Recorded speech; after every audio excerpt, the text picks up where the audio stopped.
The virgin birth is necessary because as the Christian religion is moving into the Gentile arena even more and more, it adopts more and more ideas from the Greco-Roman world that surround it rather than any possible Jewish origin. When Matthew adopts the idea that Jesus was born to a virgin, and we have an infancy narrative in Matthew 1 and 2, what he does by claiming that Jesus was born to a virgin disqualifies him completely from being the Messiah.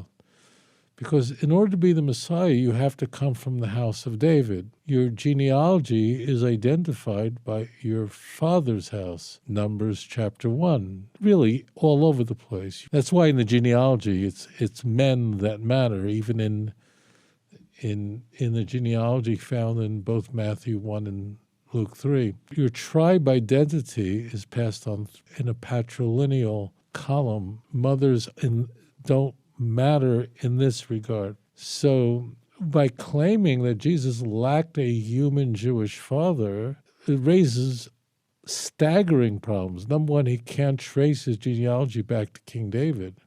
Can't, because the genealogy that we are served up in Matthew chapter 1, essentially the first 16 verses of the book of Matthew, is the genealogy of Joseph, not the genealogy of Jesus.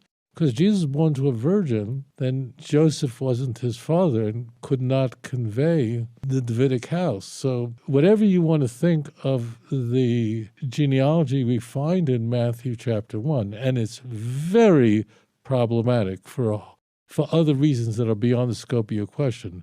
It's really problematic. It's been played with in ways that are very striking.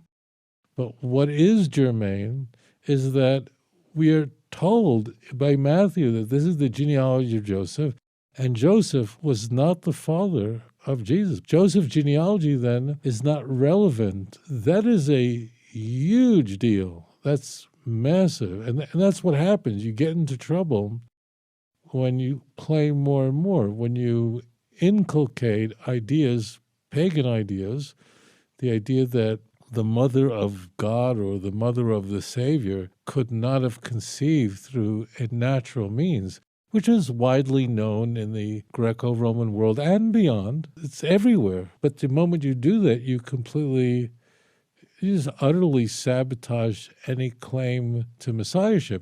And then why give us the genealogy of Joseph? And what is the opening passage of the entire New Testament? This is the genealogy of Jesus Christ, son of David, son of Abraham. And then it proceeds to give us a genealogy of Joseph rather than Jesus. So it's completely, utterly irrelevant. The genealogy is also heavily doctored.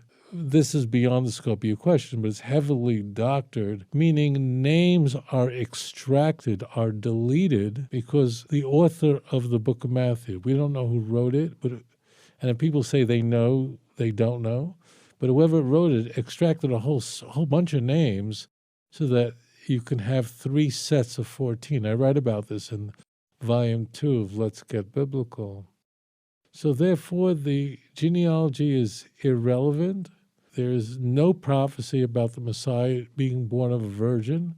Isaiah chapter 7:14 was completely molested. I don't know of another way to say it. These are not mistakes. That's what I want people to understand. Matthew did not misconstrue what it says in Isaiah. These were deliberate shenanigans. That means the Hebrew text was altered. It's not just the word virgin isn't there, rather the word Alma is there.